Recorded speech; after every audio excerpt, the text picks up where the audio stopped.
সবাই মরে যাবো, আমরা সবাই, কেউ থাকবো না। এই পৃথিবী থাকার জায়গা নয়। কিয়ামতের সময় আল্লাহ তাআলা মালাকুল মাউতকে বলবেন, সবার রূহ কবজ করে ফেলো, সবার, কেউ থাকবে না, সবার রূহ কবজ হয়ে যাবে। আল্লাহ মালাকুল মাউতকে বলবেন, মালাকুল মাউত কি অবস্থা? বলবে সব শেষ। মাইয়াপ্পা, কে বাকি? মালাকুল মাউত বলবে জিনেরা বাকি, যাদেরকে দেখা যায় না। আল্লাহ বলবেন জিনদেরকেও শেষ করে ফেলো, রূহ কবজ করো। মালাকুল মাউত আজরাইল জিনদের রূহ কবজ করবে। আল্লাহ এবার জিজ্ঞেস করবে, ইয়া মালাকাল মাউত আখবিরনি মাইয়াপ্পা, এবার বলো আর কে বাকি? মালাকুল মাউত বলবে, আল্লাহ মানুষগুলো সব শেষ, জিনগুলাও শেষ, এবার বাকি ইবলিস শয়তান। কে বাকি? ইবলিসরেও শেষ করো, ইবলিসও শেষ।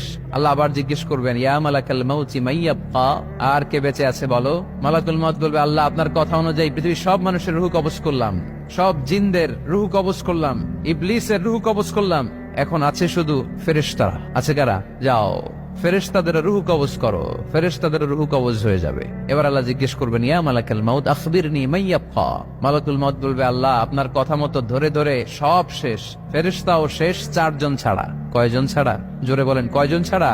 ইসরাফিল, জিব্রাইল, মিকাইল, আজরাইল। আল্লাহ এই 4 জন আমরা বাকি। আল্লাহ বলবে, যাও ইযহাব ইনতালিক ইলা জিবরিল ওয়াকবাদ রূহা, জিব্রাইলের রূহ কবজ করো। ইযহাব ইলা ইসরাফিল ওয়াকবাদ রূহা, ইসরাফিলের রূহ কবজ করো। ইযহাব ইলা মিকাইল ওয়াকবাদ রূহা, রূহ কবজ করো। ওই 3 ফেরেশতাও শেষ। এবার আল্লাহ তাআলা জিজ্ঞেস করবেন, ইয়া মালাকাল মাউত আখবিরনি মাইয়াপ্পা, এ মালাকুল মাউত আর কে বাকি আছে বলো? মালাকুল মাউত বলবে, আল্লাহ আপনার কথা মতো মানুষগুলো শেষ, জিনগুলো শেষ, ইবলিস শেষ, আমার বাকি 3 ভাই ইসরাফিল, মিকাইল, জিব্রাইলও শেষ, শুধু আমি, শুধু আমি। আল্লাহ বলবেন, কেউ নাই? মালাকুল মাউত বলবে, না আল্লাহ কেউ নাই। এবার আল্লাহ তাআলা বলবেন, মালাকুল মাউত তুমি তো সবাই রে মারছো, এবার তুমি মরো, এবার তুমি মরো, তুমি মরো। শোনার সাথে সাথে মালাকুল মাউতের কাঁপুনি ছুটে যাবে, খিচুনি এসে যাবে ভয়ে। আল্লাহ বলবেন, কাঁপুনি দিয়ে তো লাভ নাই, কারণ কুল্লু নাফসিন যায়িকাতুল। রাব্বুল আলামিন বলবেন, মালাকুল মাউত কেঁদো না, এটাই দুনিয়ার বিধান, আমি আল্লাহর দেয়া বিধান, এটাই, জন্মালেই মরতে হয়। যাও, জান্নাত জাহান্নামের মাঝখানে একটা জায়গা আছে, জায়গাটার নাম হলো আরাফ। এই আরাফের মধ্যখানে যে দাঁড়াও, ওখানে যে মালাকুল মাউত কাঁপতে থাকবে।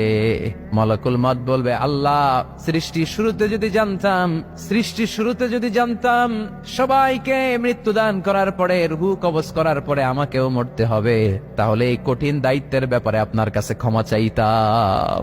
আজকে আমারও যে ভাগ্য বরণ করে নিতে হবে সৃষ্টির শুরুতে, আমি এটা কল্পনাই করতে পারি নাই। আল্লাহ বলবেন, নো টক, মুত ইয়া মালাকাল মাউত, মর, মরে যা, মুত, মরে যাও। বলার সাথে সাথে মালাকুল মাউত এক বিকট চিৎকার হাঁকিয়ে মরে যাবে। মালাকুল মাউতের চিৎকারটা সেদিন এত ভয়ঙ্কর হবে, বিষ্ণু ঈসা ইসলাম বলেন, ওই চিৎকারের আওয়াজ যদি পৃথিবীর মানুষেরা কান দিয়ে শুনতে পেত, তাহলে কিয়ামত সংগঠিত হওয়ার জন্য আলাদা করে ইসরাফিলের সিংহার প্রয়োজন হতো।